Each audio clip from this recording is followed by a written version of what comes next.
Je suis un retraité de 34 ans. En fait, je foutais rien de ma life, tu vois. Ouais.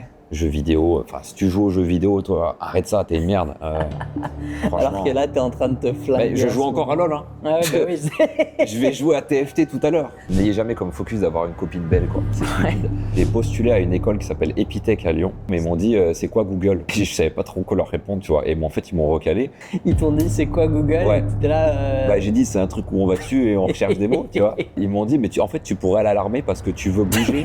Epitech, ils t'ont dit va à l'armée. Tu sais comment faire 1000, 2000, 3000 balles par mois. Fait une formation, fait la format, ça m'a fait gagner en 5 ans peut-être 600K, tu vois. Donc, putain, ok. J'ai fait un burn-out, c'est marrant, mais j'ai aucune honte d'en parler pendant le Covid. J'avais ma petite villa, piscine, 30-40K par mois, sans rien faire quasiment. Et je me levais le matin et je me disais mais putain, je me fais chier. Ouais. Et tu sais, j'étais malheureux mais sans le savoir en fait. Ouais. 99% des gens se perdent à cause des femmes, parce qu'ils font un mauvais choix déjà de partenaire.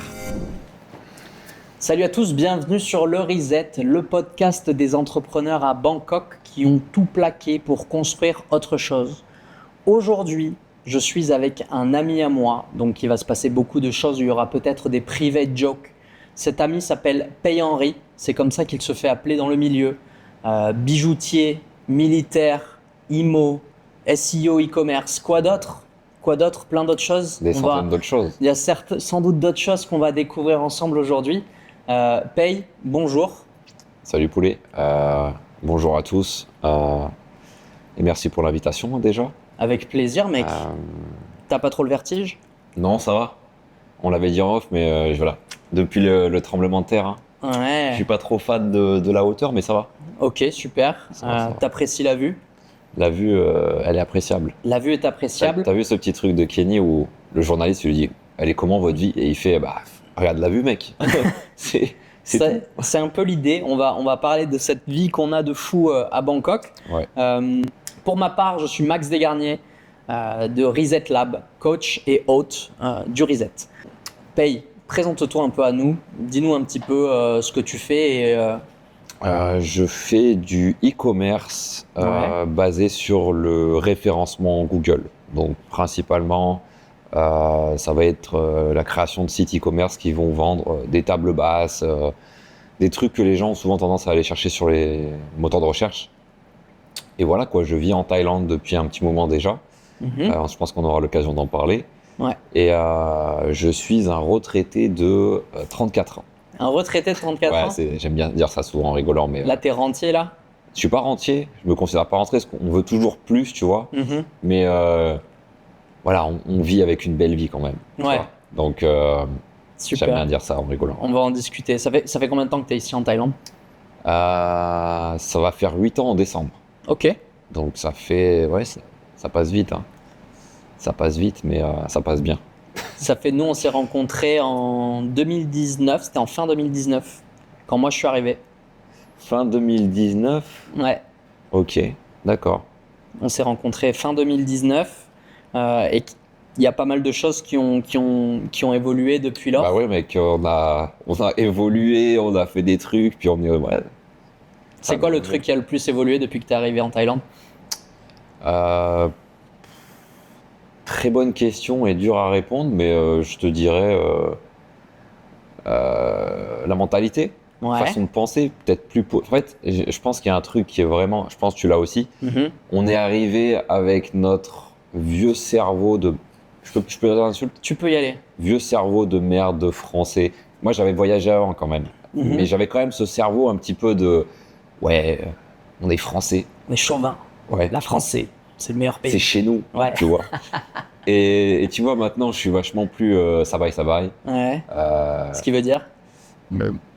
Vas-y, laisse couler. Plus tranquille. Voilà, tranquille. Pas de stress. Ça se passe, c'est bien. Focus positif. Ouais, tu vois, c'est la Thaïlande, quoi. L'Asie, pas la Thaïlande. La Thaïlande, l'Asie. L'Asie, ouais. Et du coup, pour que tu dises l'Asie, t'as fait d'autres pays dans le coin? Ouais, j'ai fait beaucoup de pays autour. Ouais. Laos, Cambodge, Vietnam, tous les trucs frontaliers avec la Thaïlande. Ouais. La Chine aussi, qui est une grosse claque. Puis j'avais beaucoup voyagé avec l'armée, dans la marine. Beaucoup d'escales. Tu sais, j'ai pas fait des longs voyages, mais j'ai fait beaucoup d'escales dans plusieurs pays. Ok. Donc, ouais, ici, ça te pose. On va parler de tout ça. Je pense que c'est le... Ouais, au final, tu t'es rattaché ici, plus qu'au Vietnam, plus qu'ailleurs. Est-ce qu'il y a un truc en particulier qui t'a fait venir vivre ici, à Bangkok? Ouais, c'est le fait d'avoir voyagé, d'avoir vu un petit peu tout ce qui était possible sur le menu. Ouais. Et de me dire ça en fait, c'est les 20-80. Il y a tout. Il y a peut-être des trucs en moins, mais dans ce que j'ai pu faire en termes de voyage et découvert de culture, pays, etc., la Thaïlande, ça reste le sweet spot. Ok, super. On peut en discuter peut-être un petit peu. C'est quoi ce 20-80, c'est quoi les vins qui te font... Enfin, les vins, c'est ceux que t'aimes pas, on va dire. Et le 80, c'est quoi? Je te dirais, le plus important pour moi, c'est déjà un climat où le soleil est présent. Ouais. Voilà, là, tu vois, c'est un peu nuageux. Ouais, c'est vrai. Mais tu vois, il fait chaud, le soleil il va pop peut-être dans 1 heure, il est caché quelque part. Ça bouge, tu vois. Il y a ça, le climat qui est important. Vous avez aussi les gens qui sont autour de vous. Si vous avez un climat toxique autour de vous, vous allez être enclin à devenir une toxicité vous aussi, tu vois. Donc ici, les gens déjà de base, et c'est en Asie ça, ils s'en foutent de vous, ils s'en battent les couilles. Genre, ils te regardent, ok, c'est bon. En France, il y a quand même une analyse, tu vois. Genre, tu passes à côté d'un mec que t'as jamais vu, il va te regarder comme ça. Ouais. Pendant 5 minutes, tu vois. C'est vrai, c'est possible. Tu vois, il y a un côté anxieux. Ouais. Ici, il n'y a pas. Donc ici, j'ai un pote qui s'appelle Fred Zibet.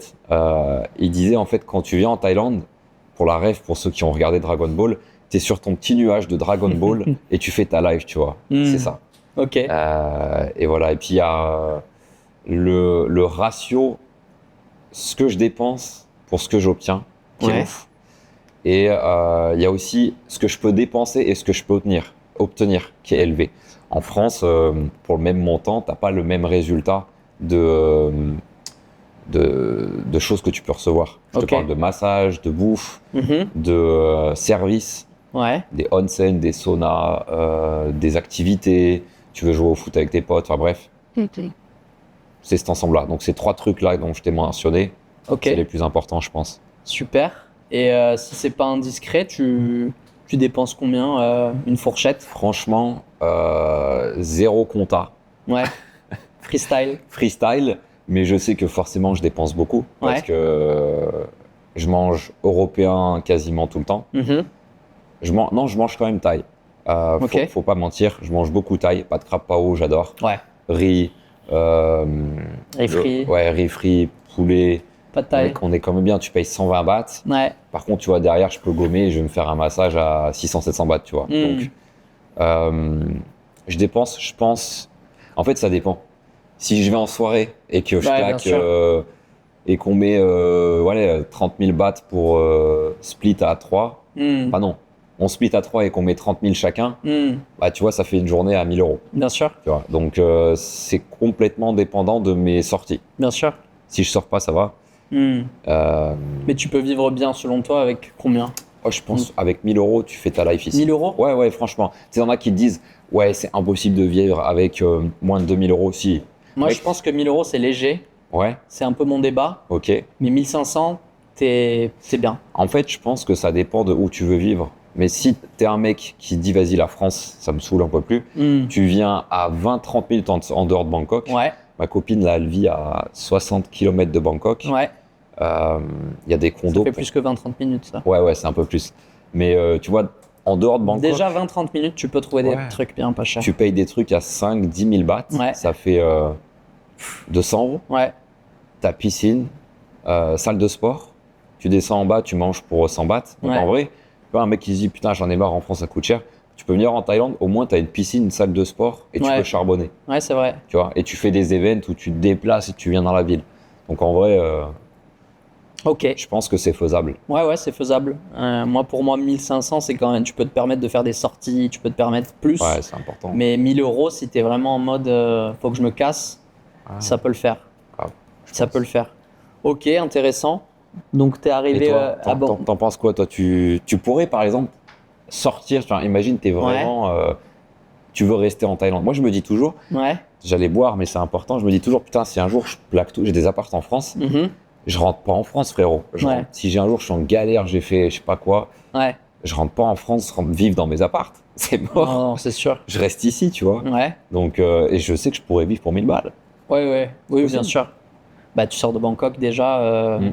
Tu vis en Nissan pour 1000 euros, t'es bien. Hein. Ah ouais, mais pour 1000 euros en Nissan, t'es le roi de la ville, quoi. T'es le roi de la ville complètement. Ouais, moi je suis assez d'accord là-dessus. Après, comme tu as dit, en fait, Bangkok c'est une ville à plusieurs vitesses. Tu Ouais. peux beaucoup dépenser, comme tu peux ne pas beaucoup dépenser.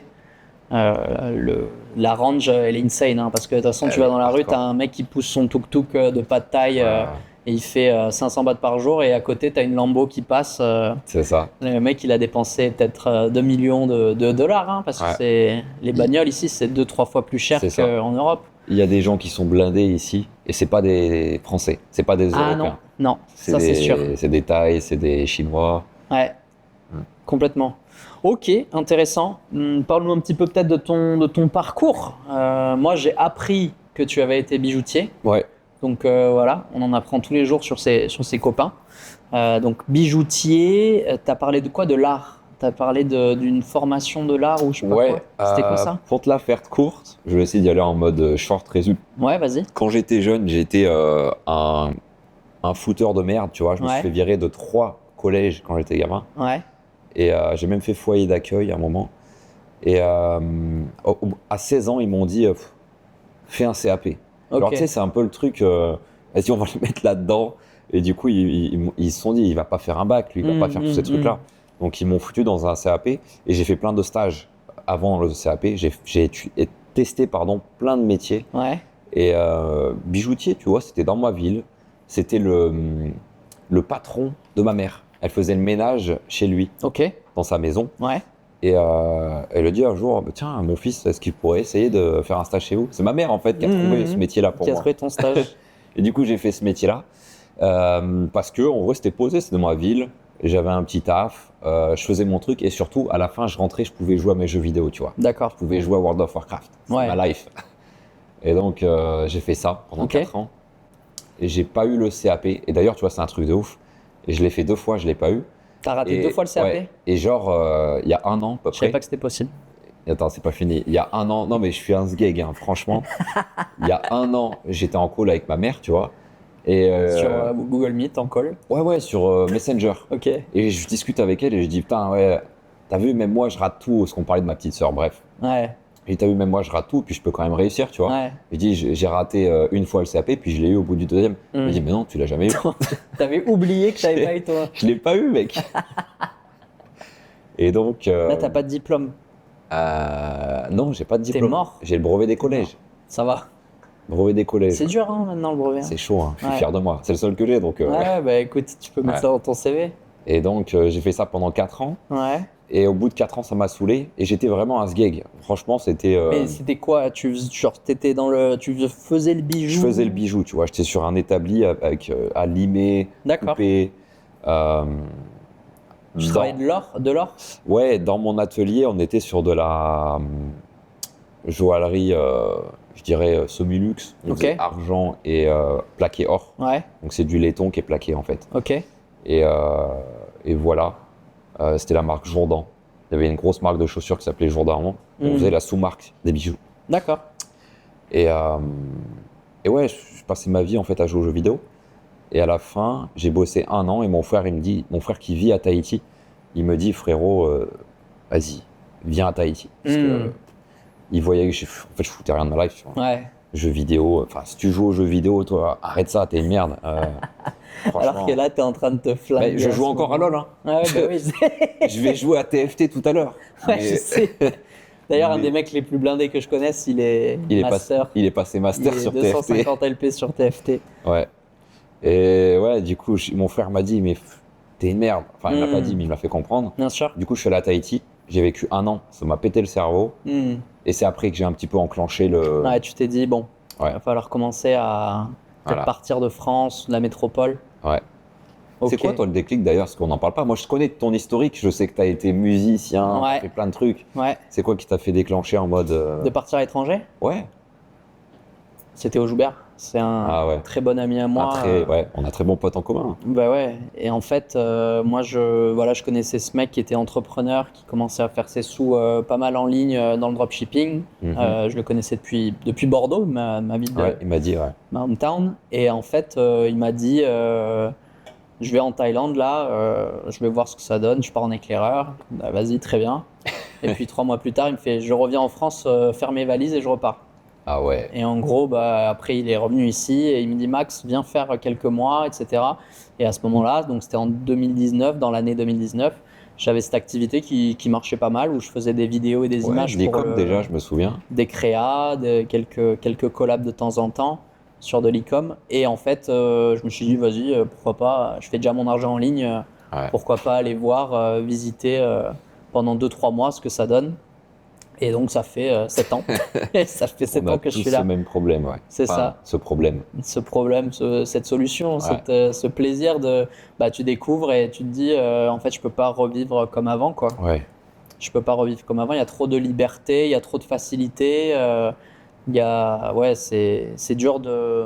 Surtout qu'en fait, avec le temps, là, ça fait déjà 7 ans. Ouais. Toi, ça fait 8 ans. Ouais, ça fait que pareil. La France, elle a bien évolué. Ouais, et je sais pas. Et... J'ai pas envie de voir. Ouais, mais moi non plus, mais je sais que c'est anxiogène. Ouais. Je sais que les news catastrophiques toutes les semaines rythment un peu les gens. Ouais. Des fois, on m'appelle, mais t'as pas vu le antivirus? Mais t'as pas vu t'as pas vu le machin? Toutes les semaines, il y a un truc. T'as pas vu Trump? T'as pas vu l'Iran? T'as pas vu le machin? Fou, ouais. On est tout le temps en train de me dire, mais t'as pas vu? Je fais non, j'ai pas vu. Et puis en fait, j'ai pas vu pendant une semaine, mais la news disparaît. Donc ce pic d'anxiété que j'aurais dû avoir à propos d'une news catastrophique il y a une semaine, dont on s'en bat les couilles. Il s'est rien passé. Ah ouais. Ça n'a rien changé à ma vie. Warren, tu rigoles, le producteur. C'est exactement ça. C'est fou, tu vois. Même, tu vois, c'est mes parents, je les kiffe. Mais tu vois, je sais que quand ils mangent le midi, ils sont devant la télé en train de regarder les infos, tu vois. Mais c'est comme une perfusion de stress. Ouais. Genre juste comment il parle à la télé, mec. Ouais. Enfin bref. Ouais, complètement. Mais je suis d'accord. Ça, c'est quand même, ça entretient, tu vois. Après, je veux pas faire le mec, je suis sorti de la machine, je suis plus comme ça, etc. C'est vrai, mec. C'est un essorage, mec. Ouais. Tout, en fait, est fait pour te... Tu vois, genre, ici, tu peux tout faire. Genre, c'est 2h du mat, tu veux manger un Magnum, t'appuies sur ton téléphone, tu commandes ton Magnum, il arrive 15 minutes après. Et pas pour 5 €, quoi. Ouais, pour un bal. Tu vois, je pratique pas ça, je consomme pas ça, mais des mecs qui peinent à avoir des copines, ils peuvent, en fait, aller payer et avoir une meuf. Moi, je comprends pas que tu puisses pas en France. C'est comme ça qu'il y a des violeurs, qu'il y a des pédos. Alors, c'est un débat. Ouais, là, c'est un débat. Tu te lances dans un débat, mais je l'écoute. Mais tu vois, moi, je trouve qu'ici, il y a un côté où tout est disponible pour tout le monde et pour toutes les bourses. Et chacun, en fait, gère sa life. Voilà. Genre, mais là, du coup, c'est la vision de ce pays-là, c'est de se dire, ça existe. Tu peux le consommer, tu peux le faire. Tu peux. On ne te le conseille pas forcément, mais ça existe. En France, l'idée, c'est plus de mieux contrôler les populations, leur empêcher d'avoir accès à certaines distractions, certaines choses. Donc, c'est vraiment deux mentalités qui sont tout à fait différentes. Et puis, le système politique n'est pas le même. Entre la France et la Thaïlande, ici, ça rigole pas. Hein. Complet, ouais. Donc, il y a moins de laxité. De laxisme, il y a moins de laxisme. Je ne sais pas ce mot, mais je peux te faire une petite définition, mais en gros, c'est plus chill, tu fais un peu plus ce que tu veux ici. Et c'est vrai que c'est ça qui est attirant, surtout nous qui sommes entrepreneurs. C'est la base d'avoir son temps, de pouvoir faire ce qu'on a envie de faire, d'avoir le plus de liberté possible. En parlant d'entrepreneuriat, donc tu as été un super joaillier pendant 4 ans, c'est ça? Ou j'ai pas compris, pendant 4 ans, ouais. C'était 4 ans de ta vie. Et au bout d'un moment, ton frère te dit machin, depuis Tahiti, fais quelque chose. Et tu fais quoi alors à ce moment-là? Je vais 1 an à Tahiti. C'est magnifique. Genre, ça a l'air magnifique. À chaque fois qu'on en parle, c'est. C'est mindfuck sur mindfuck là. Genre, en fait, t'as vraiment l'impression de vivre. Tu vois, là, on a un peu une vision du globe là, avec la hauteur où on est. Bah, tu vois, Tahiti, c'est la même chose, mais c'est de l'eau autour. Donc, tu es vraiment sur ton île, 250 000 habitants. La vibe est bonne. Les Tahitiens ont toujours le smile. Ça parle français en plus, donc ils sont trop cool. C'est la vibe française. il fait chaud. La vie coûte très cher par contre. Ouais. C'est 2 fois la France en J'ai termes de entendu coût. parler de ça aussi. Et donc j'ai bossé avec mon frérot qui lui fait des constructions de villas. Il m'a mis dans les chantiers, il m'a un petit peu matraqué, tu vois. Mhm. Après ces 1 an, je suis rentré en me disant, bah, en fait, il faut que... Là, tu as vécu une belle life à 21 ans à Tahiti pendant 1 an. Tu rentres. Je suis rentré, je suis revenu. Alors, T'es j'ai d'où en France déjà? de la Drôme, entre Valence et Lyon, si tu veux. Ok, Et mon beau-père est arboriculteur. On a des hectares de fruits. ok. Donc, je me suis mis en rentrant à bosser pour les fruits. Ouais, Trop cool. ouais, T'es dans la nature, c'est cool. ouais. Mais j'ai commencé à me dire, ouais, il faut que je fasse un truc qui bouge, tu vois. Et je joue aux jeux vidéo encore. Et j'ai fait, vas-y, l'armée. Ah ouais. Des fruits à l'armée. Ouais. En fait, Mais ça, même tu plus l'as pas mis profond. les fruits hein, dans ton. Parce que tu sais, c'est la famille. Ouais, mais c'est intéressant aussi. Donc joaillier, fruitier, Fruitier, ouais. mode hardcore sur WoW aussi. Ouais. De fou, niveau- Call of, niveau 60, Counter-Strike. 90, je sais pas comment c'était à l'époque. le Ouais, je max. sais même plus. Tu jouais quelle classe? Tout. J'ai tout fait. Ok. Non, j'ai Counter-Strike, LOL, pareil, j'ai Ouais. joué à l'époque. Ouais. Et Et après armée. Tu t'es dit, faut un truc qui me bouge et toi tu t'es dit l'armée. Logique. En fait, j'ai postulé à une école qui s'appelle Epitech à Lyon. Ouais. Et c'est marrant parce que c'est mon métier maintenant, mais ils m'ont dit, c'est quoi Google? Et je savais pas trop quoi leur répondre, tu vois. Et en fait, ils m'ont recalé et ils m'ont dit, mais en fait, Ils t'ont dit c'est quoi Google? Ouais. Et t'étais là. bah, j'ai dit, c'est un truc où on va dessus et on recherche des mots, tu vois. Et là-dessus, Epitech. Ouais. Et ils m'ont dit, mais en fait, tu pourrais aller à l'armée parce que tu veux bouger. Epitech, ils t'ont dit va à Ouais. l'armée? Ils m'ont dit, tu veux bouger, tu veux faire un truc en rapport avec les ordinateurs et tout. Ouais. Ils m'ont dit, bah postuler à l'armée. Je suis allé à l'armée, je leur ai dit la même chose, ils m'ont fait, ok. J'ai fait les Tu tests connais pas physiques. Google? Allez, viens. Ouais, et c'est passé. Et du coup, 4 ans d'armée après. Ok. Voilà. Tu peux nous en dire plus sur tes fonctions? un petit L'armée, peu j'étais dans le secret, enfin, j'étais dans le chiffrement et déchiffrement de données. Mhm. Donc j'avais les habilitations secret défense, NATO secret, confidentiel défense, Ok. des trucs vraiment cool où tu apprends des choses à plus de ton métier. Mon métier était en fait, t'es le président, t'envoies un message Au aux caporal. États-Unis. Ah non. Je prends ton message, je Ouais. le chiffre et je l'envoie. Je déchiffre le message du président de l'autre pays. Je le lis en premier avant le président, donc c'est cool. Ouais, Et stylé. puis après, je l'envoie au président. Et tu vois, j'étais un petit peu le pigeon voyageur de l'armée, quoi. Ok, l'entre-deux. Et voilà. Et donc, ils appellent ça les SIC, pour ceux qui nous regardent et qui étaient dans l'armée. Hmm. En gros, c'est les geeks, si tu veux, de l'armée, tu vois. Ok. Genre, on fait par exemple un check sur un transport de marchandises en mer. Mhm. Ils prennent le SIC comme moi, ils lui filent un fusil à pompe, petite GoPro sur le front et je passe en premier. Et il y a les commandos derrière. Comment ça? Illogique. Ils font passer le geek en premier? Ouais, enfin, Mais pourquoi ça faire? C'était dépend quoi des cas. tu devais faire quoi? Tu te mettais sur, Moi, t'étais sur le bateau et t'allais checker le Ouais, bateau? pour un cas de transport de marchandises, tu vas juste en fait checker le bateau Ouais. et donc bah, tu vas équiper et puis tu fais en sorte qu'ils coopèrent pour que tu puisses visiter le bateau et voir s'il n'y a pas des... Et ils t'envoyaient toi, quoi? Non, pas tout seul, hein. Ouais, bien sûr. Il y a quand même les mecs derrière Bien qui, sûr. comme ça, ils te sautent dessus, ils te dégomment. Moi, je Ouais, peux pas ouais, faire ouais. ça, mais tu vois. Ouais. Donc non, t'es en équipe et tout, quoi. Ok. Et ça t'a plu cette. Trop bien, ce l'armée, métier? meilleur truc. L'armée, t'as kiffé? Ouais, meilleure expérience. Là, tu me dis, tu plaques tout, tu y retournes, tu fais une mission, j'y vais. Ah ouais? Ouais, trop bien. Franchement, C'est- ça me manque. C'est quoi que t'as. Ah ouais, à ce point-là? Ouais, ouais. C'est quoi que t'as le plus kiffé à cette époque? C'est ce sentiment de toujours être dans le flow. Hmm. Tu vois, par contre, quand Y a tu moins de t'arrêtes, doute. il n'y a pas de doute en fait. Tu es toujours constamment mis sous le stress. Donc en Ok. fait, ton level de stress est comme ça, Mhm. mais c'est normal, tu vois.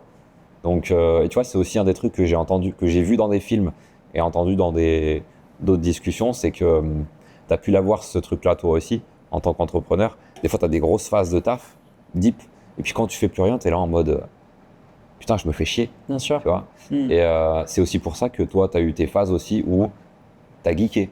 Ah ouais. Parce que en fait, tu as eu tes phases où tu bossais, et puis tu as atteint un level où tu dis c'est bon, chill. Ouais. Et là, tu redescends, et en fait, tu es en mode putain, qu'est-ce que je peux faire? Ah, les jeux vidéo, Ouais. ça prend mon énergie, ça prend ma sérotonine, ça prend tout, C'est clair. et ça me garde sur le cap. Et l'armée, tu vois, ça m'a fait ça. Ok. Je suis monté en mission à un level de stress de ouf. Ouais. Je suis allé en Syrie, machin. On revient.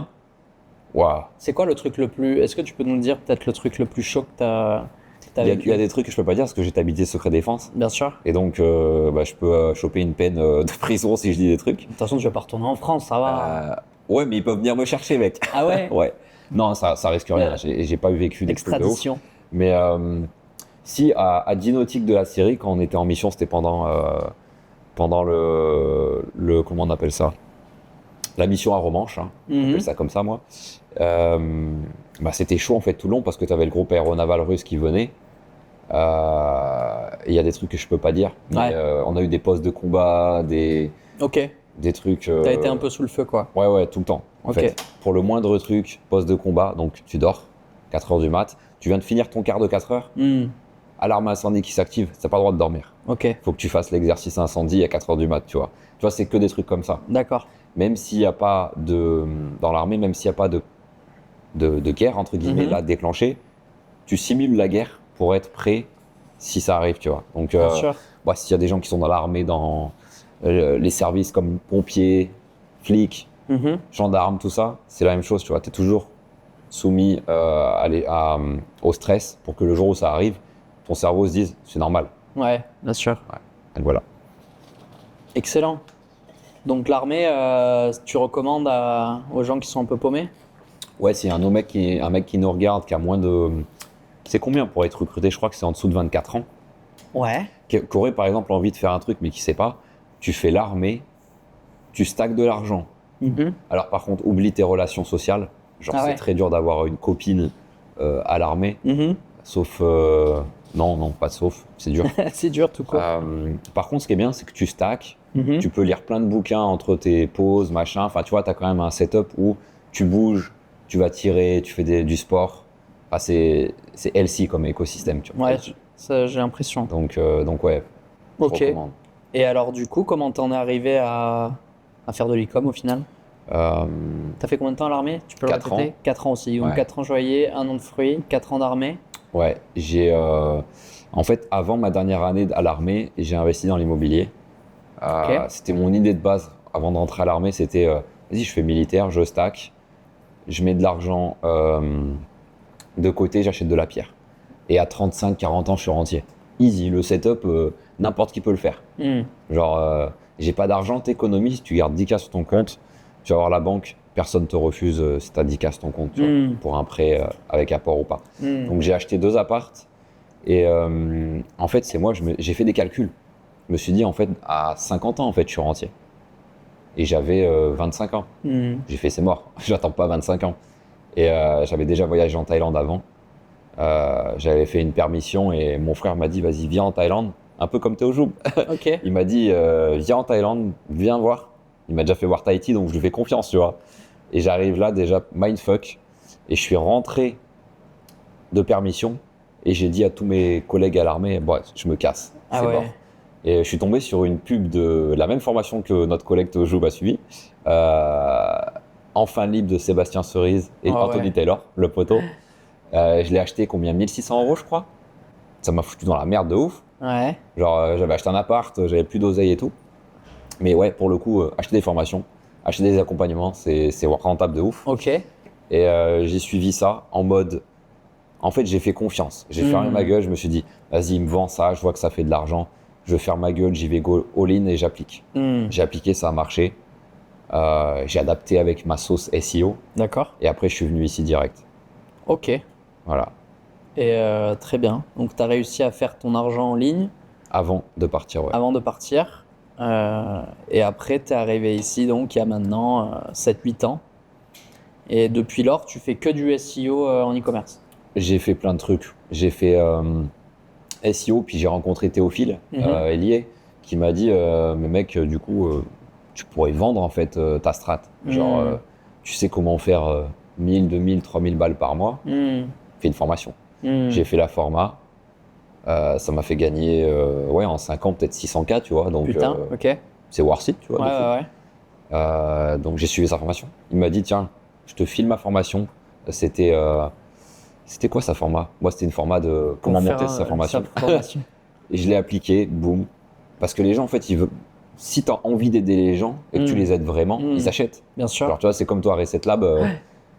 ton objectif, c'est quoi? C'est toi aussi, en plus, ça t'a aidé ta strat. Bien Donc, sûr. ça va aider les autres, tu vois. Ouais. Donc, si tu as un truc qui est healthy pour les gens, je vais lâcher un postillon de fou. C'est pas grave, personne ne le verra. Et ben, ça marche, tu vois. Donc, j'ai fait ça. Vente de format. Ok. J'ai fait accompagnement un peu privé aussi. Fais un peu de SaaS aussi, non? J'ai fait du SaaS. Je suis revenu au SaaS d'ailleurs là récemment. D'accord. J'ai fait agence.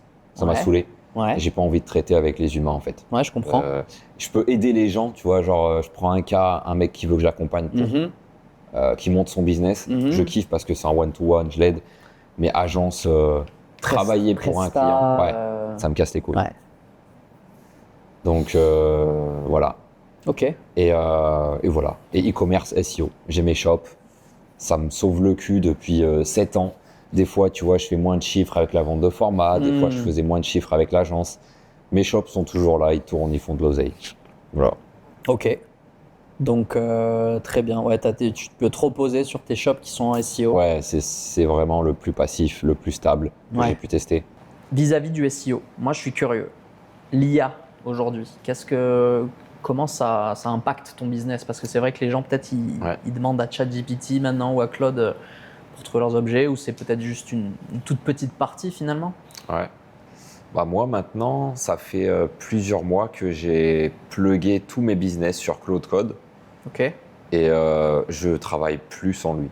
Genre, j'ai plus d'employés, juste pour les fournisseurs en fait. Tout est géré, piloté. En fait, si tu veux, je t'avais parlé de l'agence que j'avais développée avant. Ouais. Avec dû au fait que j'en avais marre des clients, d'avoir à faire des rapports. J'étais très mauvais en fait j'étais très bon pour délivrer, mais j'étais très mauvais pour résumer en fait. De le client qui vient te voir et qui te dit on en est où du trafic, on rend quand, on fait ça, machin. SEO, la question on rend quand, elle va être horrible, insupportable. Et en fait, je me suis fait un tool où j'ai plugué tous mes sites, un outil que j'aurais toujours aimé avoir, tu vois. Et en fait, maintenant, je fous plus rien. En fait, maintenant, je peux me focus sur des choses que j'aimais pas faire avant, comme l'ADS, tu vois. Donc, c'est trop intéressant. Et du coup, j'ai développé en fait cet outil de gestion que du coup, je relance en mode agence, mais où je sais qu'il n'y a plus aucun souci de délivrabilité, de fonctionnalité, parce que moi, ce que je faisais, c'est que j'employais des gars que je formais dans ma formation pour faire les sites de mes clients. D'accord. Ça marchait bien 1 semaine, 2 semaines, puis après, je revenais au bout d'1 mois et je voyais que le mec, sa qualité de ce qu'il produisait réduisait. Baissait, bien sûr. L'IA, c'est comme ça, je le règle et c'est stable, tu vois. Donc, j'ai développé ça et donc je fais tout sous IA.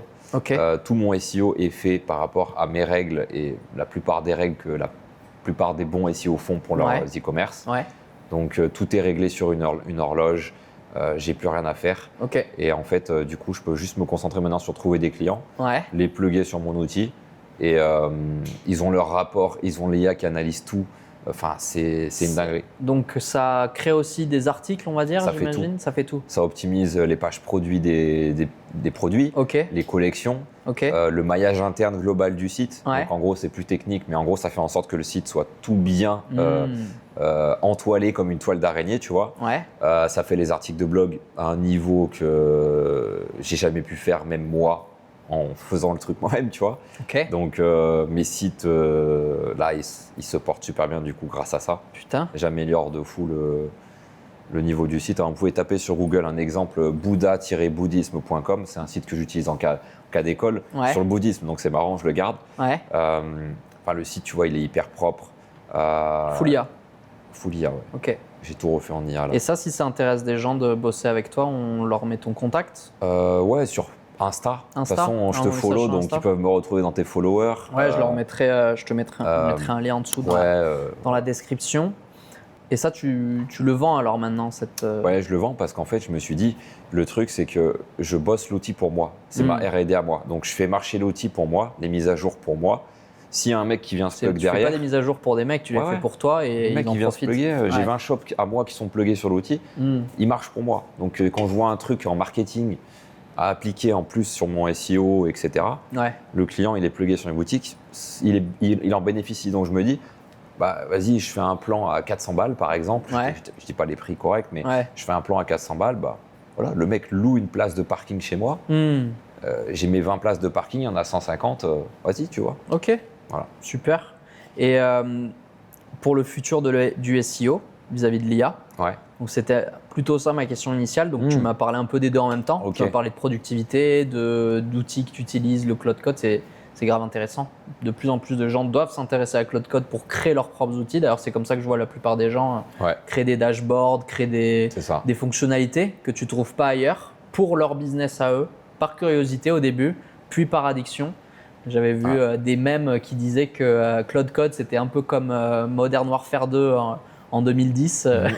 De fou. Méga addictif, où tu as envie de créer, etc. Ah ouais. Mais au-delà de ça, est-ce que l'IA, tu vois que il y a un impact sur la recherche, sur les habitudes de consommation des gens, etc. Ouais, je l'ai vu dans plusieurs trucs. Beaucoup de gens, en fait, ce qui est marrant, c'est que je pense qu'on est, et c'est là où vous avez, vous qui nous regardez, une grosse opportunité. On est peut-être 2, 3, 4, 5% dans le monde à vraiment utiliser comme je le fais, peut-être je sais pas, tu le fais aussi, mais moins que ça, Cloud Code. Moins que ça. Où on peut en fait, genre imagine, tu as une application qui te fait chier de payer 100 balles, bah, en fait tu peux la coder en une journée, tu vas la coder pour 50 balles peut-être en coût de Ouais. Mais après tu n'as plus ces 100 balles mensuelles à sortir, tu vois. C'est clair. Et en fait, tu peux coder ce que tu veux pour toi. En fait, c'est vraiment tu génères le truc pour du personnel. Et du coup, c'est violent parce que tu peux faire ce que tu veux. Et par rapport au SEO, en fait, je vois le pattern des clients, enfin des gens.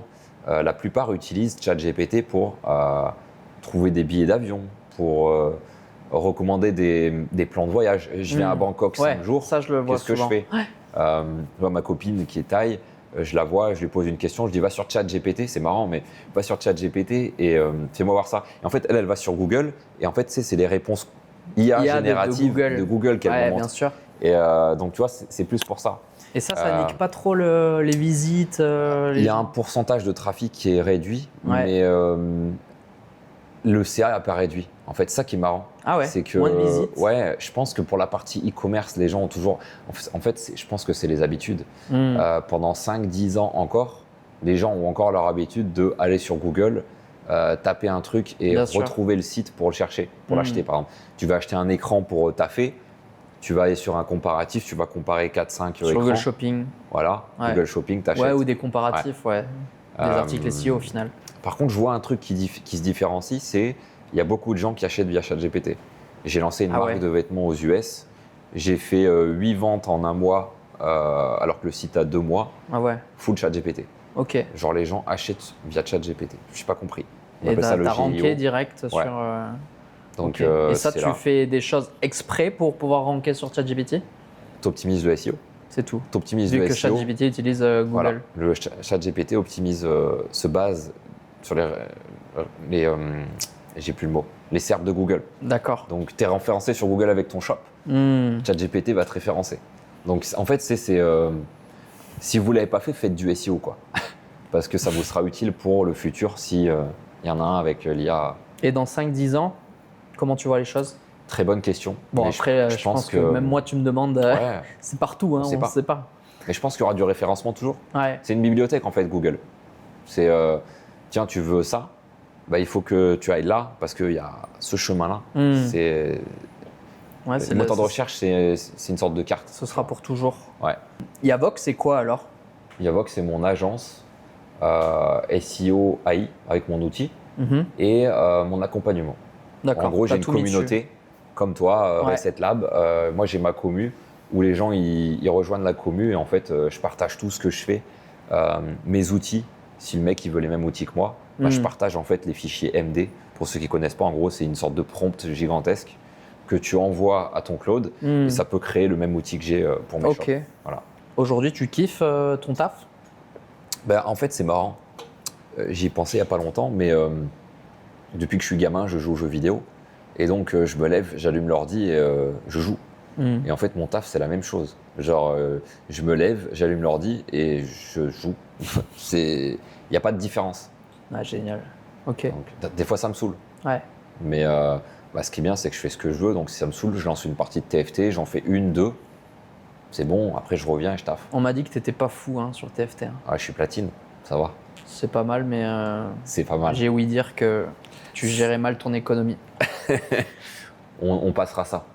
Sur ce travail, etc., vis-à-vis de ton approche des problèmes, comment tu me gères ça? Moi, avant qu'on fasse cet appel ensemble, je t'ai donné un questionnaire un peu pour comprendre ce sur quoi on pourrait se porter, et tu m'as écrit un truc intéressant.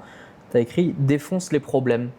Ouais, la question c'était quoi déjà? La question le c'était défonce les problèmes et c'est pas de les contourner. Ah ouais. Pourquoi? Je crois que la question c'était qu'est-ce que tu fais? Donc quelle est la phrase? Ouais, mais défonce les problèmes et c'est quoi cette méthode de pensée? Ça t'apporte quoi? Je pense que c'est l'armée qui m'a aussi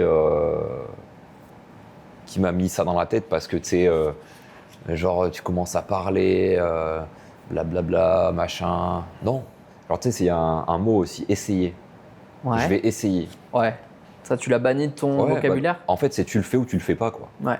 Genre tu vas à la salle, je vais essayer d'aller à la salle. Ouais. Ferme-la. Ouais, m'en parle même pas. Ouais, c'est je suis d'accord. Tu le fais et puis si tu le fais pas, bah tant pis et tu referas, tu vois. Ouais. Donc moi c'est plus ce mindset là. Pareil quand tu vois par exemple, tu vois, je me suis décidé avec l'autre code de faire mon outil. Mm-hmm. Je me suis pas dit je vais essayer, je me suis dit je vais faire ça. Puis en plus après j'ai rajouté un autre truc, tu vois. J'ai pas essayé.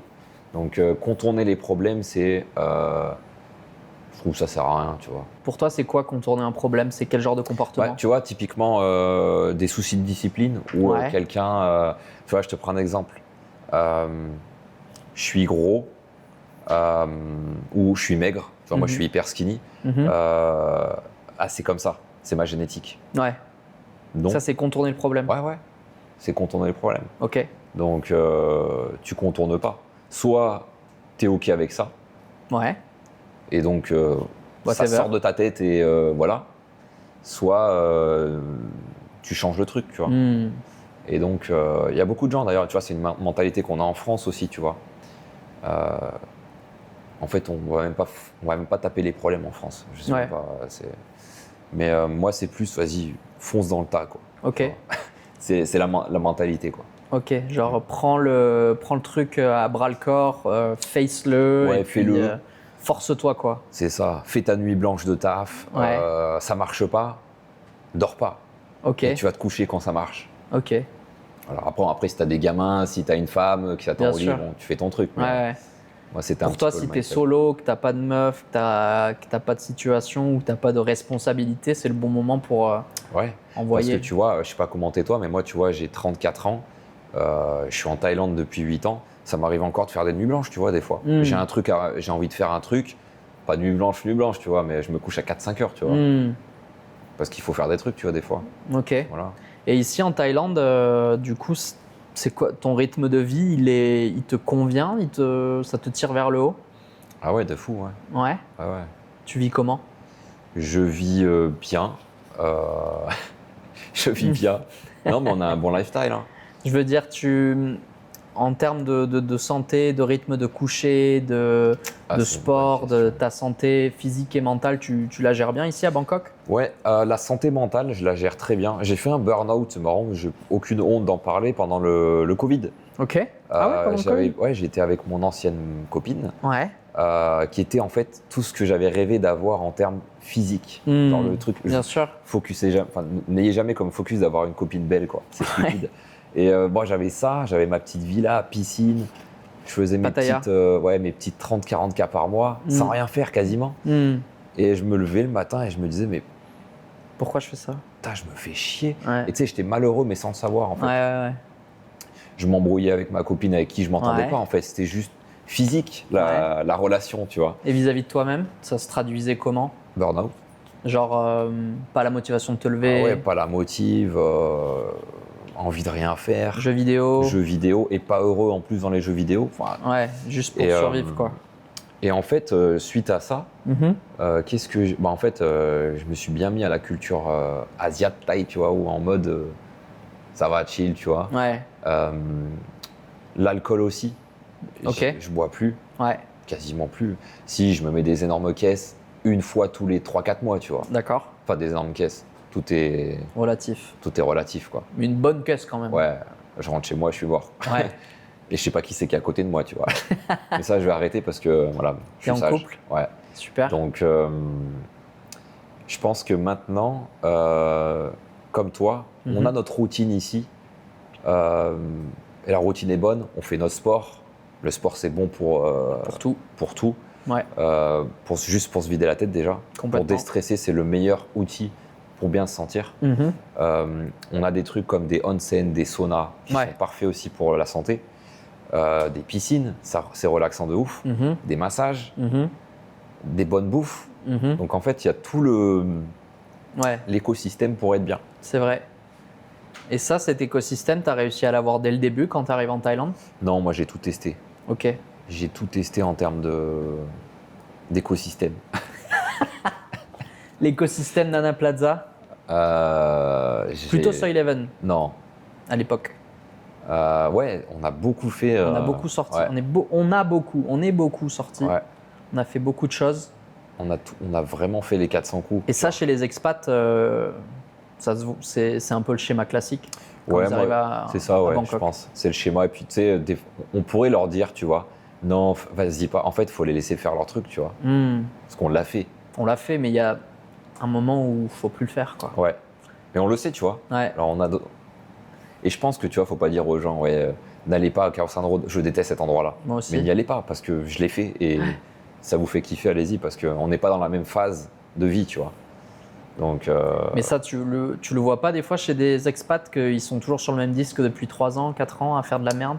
Bah non, parce que moi je fréquente que des gens qui sont comme moi. Ouais. Tu vois, tu connais bien Théo Job, du coup. Tu choisis bien ton entourage, toi. J'ai pas envie de toxicité, tu vois. Et je dis pas que les gens sont toxiques, mais je dis juste que j'aime bien être avec des gens.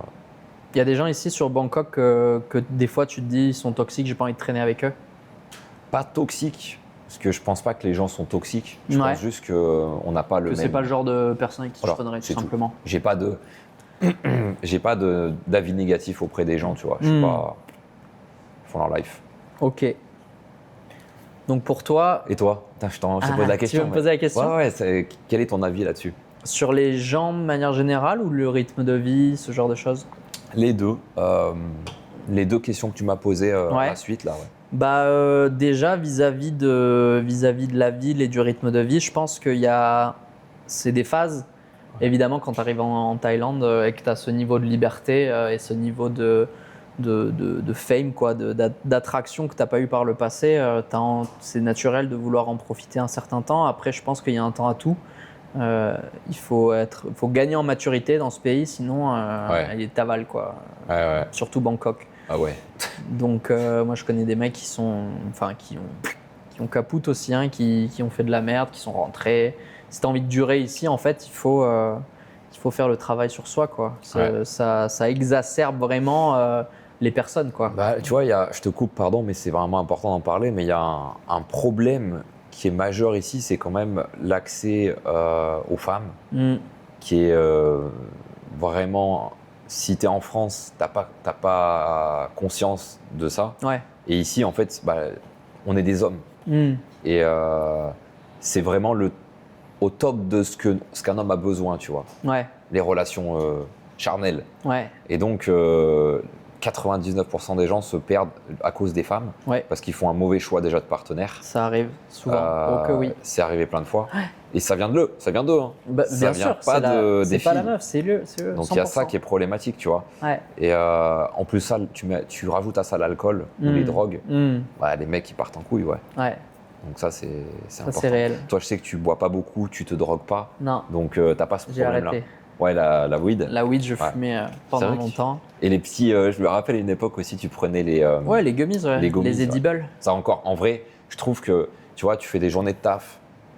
Une fois par semaine, tu prends un gummies, en vrai, tu tues personne. Une fois par semaine, ok, mais moi, c'était vraiment une habitude de consommer et j'en avais besoin pour fonctionner, tu vois. En tout cas, j'avais l'impression d'en avoir besoin pour fonctionner. Donc ouais, c'est tellement accessible ici, genre, t'as un weed shop à tous les coins de rue. Donc, si tu n'es pas capable d'être discipliné, si tu n'es pas capable de connaître tes limites et d'avoir un fonctionnement qui te permet d'avancer, arriver ici, ça peut être dangereux. Hein, parce que tout est simple, tout est facile et tout est possible. Donc, donc là-dessus, c'est important. Mais sinon, moi, je trouve que la ville, elle peut te faire grandir comme elle peut te tirer vers le bas. Et comparé à la France où en fait il y a moins de hauts et moins de bas et tu as un milieu qui est plus soutenable, tu vois, tu as une norme que tu connais mieux parce qu'ici tu connais pas la norme des tailles. Les tailles, tu les connais très peu et tu peux pas être dans la tête d'un taille, donc tu connais pas trop la norme sociale, culturelle, etc. En France, on la connaît tellement bien la norme que c'est ok, tu vois. Et ici, c'est vraiment un autre monde, quoi. Ouais, c'est ça aussi qu'on aime, je pense. Hein. Bah ouais, bien sûr. Découvrir. Ouais, c'est un peu comme un parc d'attractions, quoi. Ouais, de fou, ouais. Bangkok. Et tu te verrais, t'as vécu un peu à Pattaya? Ouais. Tu te verrais vivre ailleurs qu'à Bangkok? Ouais, je me verrais vivre ailleurs qu'à Bangkok. J'ai pas aimé, enfin si, j'ai adoré Chonburi. J'aime bien dire Chonburi plutôt que Pattaya. Mais les mecs ils disent ça quand ils sont à Pattaya. Parce que c'est le Covid et qu'il n'y avait pas de tourisme de masse négative. J'aime dire ça. Mais dès que le tourisme a commencé à revenir, je suis revenu à Bangkok parce que je supporte pas en fait. Tu vois, t'es avec ta copine, les mecs la regardent comme si c'était un morceau de viande. C'est une dinguerie, mec. J'étais allé juste une fois il y a 1 an pour le week-end. Plus jamais, mec. C'est chiant. Tu marches dans la rue, t'es là, oh, tu l'as trouvé où la tienne? C'est les mecs qui te regardent comme ça, quoi. Genre, les frérots, c'est pas une escorte. C'est fatigant. Moi, je pense que je suis devenu raciste. Ouais. En restant en Thaïlande. Genre, j'aime bien être dans des endroits en Thaïlande où il n'y a pas d'étrangers. Bah, mec, c'est comme ça que. Quand je dis étrangers, c'est c'est toi, quoi. Des Français, des Espagnols, je veux juste qu'il y ait des Asiates. Ouais. Ils sont calmes, il n'y a pas. Respectueux. Après, ça peut toujours arriver, mais tu vois, tu fais une soirée, par exemple, en boîte, tu as une table d'étrangers, donc nous, et une table d'Asiates. Tu vas plus regarder la table d'étrangers, tu vois, si ça part en couille, parce que ça viendra de ce côté-là. C'est clair. Genre, les Asiates savent se concentrer, se comporter. Bien sûr. Un savoir-vivre qu'on n'a pas. Ouais. Mais tu vois, vu que maintenant que tu es intégré, t'es plus la table. T'es encore la table d'étrangers qui fout le bordel? Ah non, mais tu me connais. Est-ce que je suis irrespectueux? Est-ce que je fous le bordel? Non, tu vois. Donc, pourquoi ça te saoule de voir d'autres étrangers foutre le bordel? Moi, en fait, tu vois, je suis le mec, j'aime bien pas faire chier les gens. Être respectueux, pas déranger, tu vois. Ouais, pas déranger. Quand quelqu'un fait ce que moi j'aime pas faire aux autres, ça me rend fou. Ah ouais? C'est quoi? C'est injuste? Non, c'est juste comporte-toi, quoi. Genre, sois respectueux. Et tu vois, nous en Europe, tu vois, je te prends un exemple, mais souvent, nous, les Français, on vient en Thaïlande, on parle au serveur thaï et il comprend pas. Et on est là, putain, mais il comprend pas ce que je dis. Mais ferme-la, parle thaï. C'est clair. Tu vois? Et moi, j'ai vu des Français dire bonjour et j'ai halluciné. Bonjour. Mais j'étais comme ça. On est souvent comme ça, c'est normal. C'est notre culture aussi. On est des Français, on exprime et tout.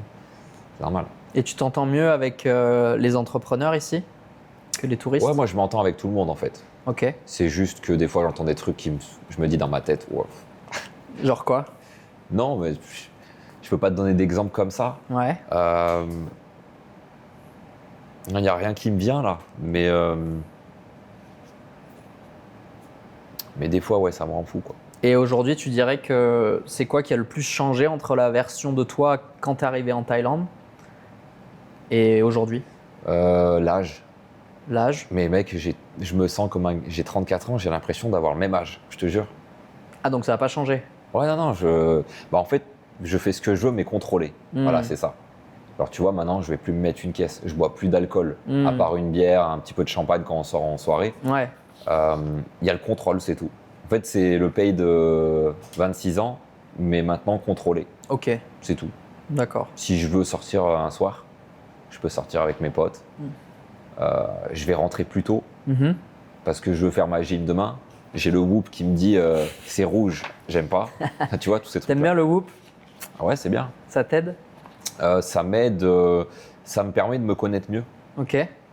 De savoir, ouais, tu vois, tu bois une bière, ta recovery, le lendemain, elle est orange. Tu vois. Et ça, tu le sais pas, ça? Bah non, la plupart du temps, on était là à boire 3-4 bières. À se dire, c'est bon, c'est 3-4 bières, tu vois, je suis pas bourré. Ouais. Mais tu vois, juste une bière, Ok. tu fais une session de sport, ta recovery, elle est éclatée, tu vois. Donc, Pour mieux te connaître alors. mieux se intéressant connaître, là-dessus. son sommeil et tout. Ok. Tu vois, moi, par exemple, je suis un mec, je dors 6-7 heures par nuit, ça me suffit. Ouais. Il y en a, c'est pas beaucoup. 8 heures. Moi, je suis à plus de 8 Ouais, heures. tu vois. Donc voilà. Ok. C'est quoi que tu dirais à quelqu'un qui hésite encore à venir habiter à Bangkok? Je lui dirais pas de venir habiter, je lui dirais viens 3-4 mois, poteau. Viens. Même 3-4 semaines. Ouais. Tu viens, aucun plan, tu prends un Airbnb une semaine, tu viens, et puis si t'aimes pas au bout tu prends juste un vol aller. Ouais. Et je recommanderais aussi aux gens de faire. Parce qu'il y a des gens qui viennent à Bangkok 2 jours et qui vont directement à Samui Phuket Ouais. et qui disent ouais, j'aime pas Bangkok. Normal. Parce qu'en fait, ils sont venus, ils ont juste fait de l'attente à Bangkok. Ouais, C'est ouais. horrible. Et puis Donc, quand t'es dans la rue et que tu connais rien, Ah ouais, mec. ça marche pas. C'est nul. Donc je leur dirais fais une semaine ici, 3-4 jours à Samui, 3-4 jours à Phuket, et tu verras. Fais pas de plan sur la comète à te dire je viens vivre en Thaïlande sans être venu, et vice versa. Si tu pouvais parler à ton toi d'il y a je mets 5 ans normalement, mais si tu parlais à ton toi d'avant la Thaïlande. Avant que je vienne en Thaïlande, Ouais. bon, en vrai, je lui dirais rien parce qu'il était déjà bien, tu vois. J'avais acheté de l'immobilier en France, je me suis fait un backup. Je lui dirais rien parce qu'aussi, genre, c'est bien, tu vois. Genre, on s'est fait des soirées de fou, on a fait des dépenses de fou, on a fait des mauvais choix relationnels. Mais aujourd'hui, la personne qu'on est, elle est liée à toutes ces interactions et tous ces échanges. Amen. Donc, je pourrais te dire, investis plus en bourse, achète et crée plus de sites e-commerce en SEO, tu vois. Mais en vrai, je suis bien. Par rapport à toi, ouais. Tu es content de la personne que tu es aujourd'hui? Ouais, pas changé. Ok. Et toi? Moi, je suis content aussi. Bah et ouais, je suis mec. d'accord avec 100% de ce que tu as dit.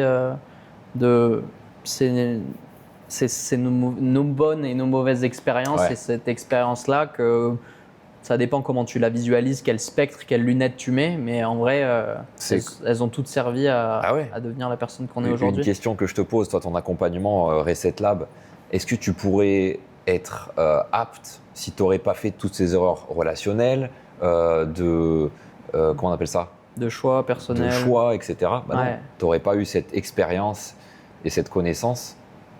Donc, change pas, tu vois. Ouais, Très bien. c'est clair. Non, ouais, t'as raison. Non, mais c'est le bon mindset, c'est une certitude. Après, tu vois, se dire à soi-même, t'as le droit de prendre confiance en toi, tu vois. T'as le droit de te tromper, tu vois, parce qu'il y a des choses qu'on sait qu'on a tendance, tu vois. Ouais.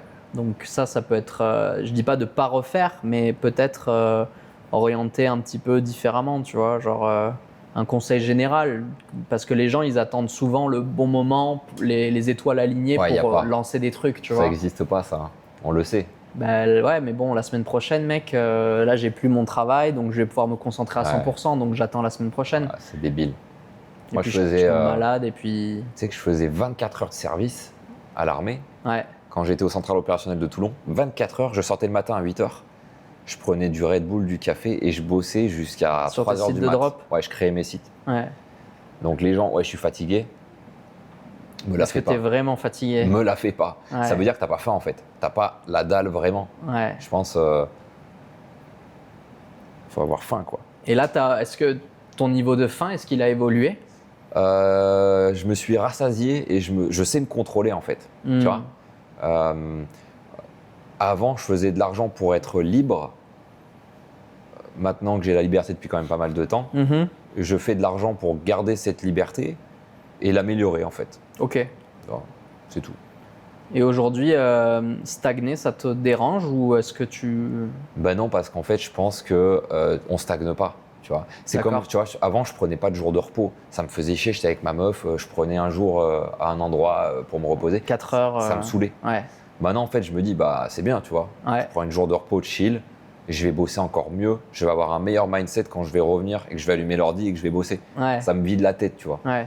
Avant, j'avais pas ce mindset-là, tu vois. Ouais. Et j'ai des potes d'ailleurs, des petits jeunes de 20 ans, 21 ans, qui font des sommes de malades en ads, en Qui ont Facebook. déjà ce mindset. Et en fait, non, eux, ils ont ce mindset en mode, mais moi, je bosse tous les jours, Ouais. je vois pas de meuf, je sors pas. Je leur dis, mais mec, t'as 20 ans, tu fais de l'oseille, t'es au top de la chaîne alimentaire en Thaïlande, sors un peu de temps en temps, bois une bière, ou bois un jus, un coca ou j'en sais rien, et sors un peu, vis et tout. Parce que moi, je l'ai pas fait, tu vois, ça. Peut-être que j'aurais pu le faire. Mais donc ça, c'est un conseil que tu donnerais aux gens de relâcher un peu la pression de temps en temps et ouais, chill. Ça bye. Si tu avais un conseil, toi, de productivité, moi j'aime bien cette idée de prendre soin de soi aussi. Toi, tu la trouves où la productivité? Est-ce que c'est du 10 heures, 12 heures par jour? Est-ce que c'est des nuits blanches de temps en temps? Ou est-ce que c'est un rythme de vie équilibré? Je vais y arriver. Ça dépend des gens. Y a des gens qui ont comme des flots d'énergie, tu sais, on appelle ça comme ça. Moi, c'est ça. C'est des fois, tu vois, j'ai pas envie de bosser sur un site pendant 6 mois, je bosse pas dessus. Et des fois, j'ai envie de créer un site, je le fais en 2 semaines et je fais 90% du taf en un jour. Ça fait un peu chaotique quand même vu comme ça. Mais je suis comme ça. Et ça te dérange pas? Ouais, je suis comme ça.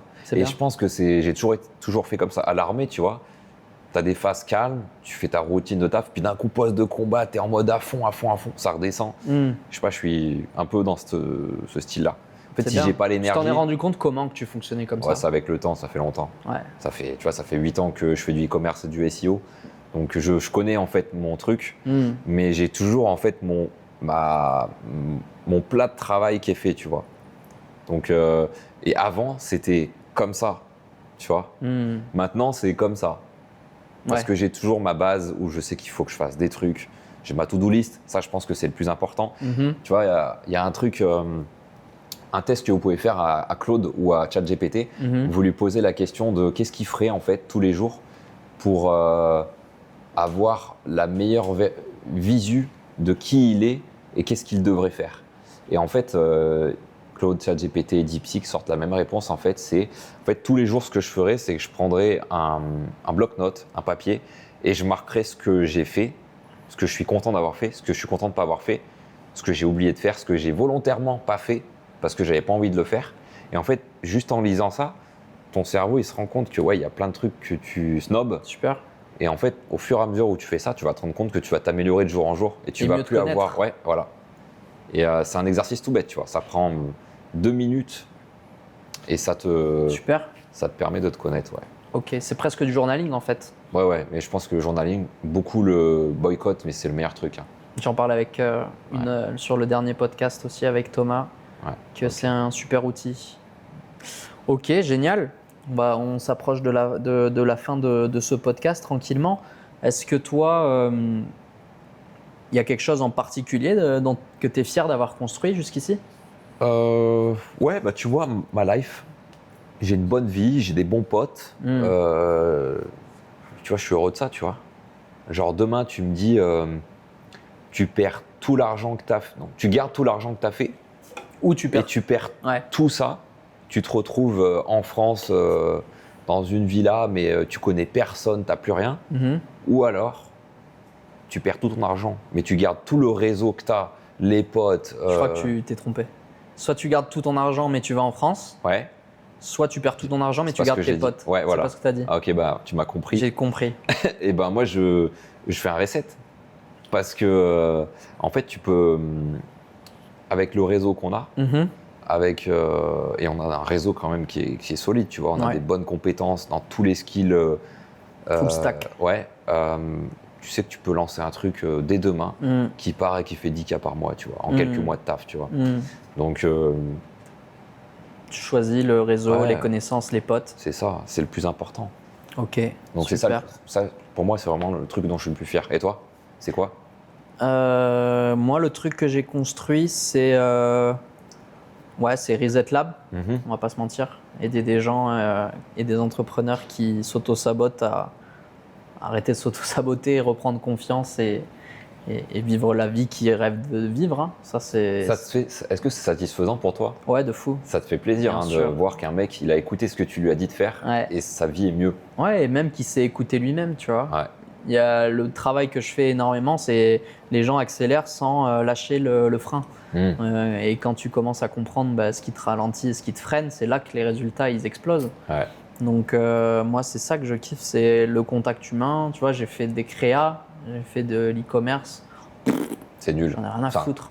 Ouais, c'est bien, ça fait de l'argent, mais c'est pas une mission de vie. humainement, c'est nul. C'est ça. Et en fait, moi, je suis très humain. J'aime bien transmettre des émotions, des idées, des concepts, faire des discussions profondes. Ouais. Et ça, je le retrouve pas en faisant des créas, mais je le retrouve en coachant. Donc, finalement, c'était naturel que j'en arrive là et je kiffe ma life. Franchement, ça, c'est le truc dont je suis le plus fier que j'ai construit. Ouais. Puis la musique que j'ai fait par le passé, la relation que j'ai avec ma femme, tu vois, faire confiance à une personne aussi profondément et puis ça, accorder cette confiance et cette vie ensemble, tu vois. Ça, c'est fort aussi, ça, je suis fier. Donc voilà, hein. Donc, écoute, je pense qu'on est bien ici, hein. On est bien sur le vélo, comme on dit. On est bien sur le vélo, ça pédale. Merci Pay d'avoir fait ce podcast avec moi. Avec plaisir, hein. Pour les potos. C'était vraiment nice. Je pense que on a échangé sur pas mal de choses très intéressantes. Aujourd'hui, si on a envie de te contacter, je mets ton lien Instagram. Ouais, je peux mettre mon site, c'est yavok.com. Ok. Où voilà, les gens peuvent retrouver ce que je fais. Ouais. Et puis sur Insta, sur Instagram. Pay Henry. Pay Henry. Ouais.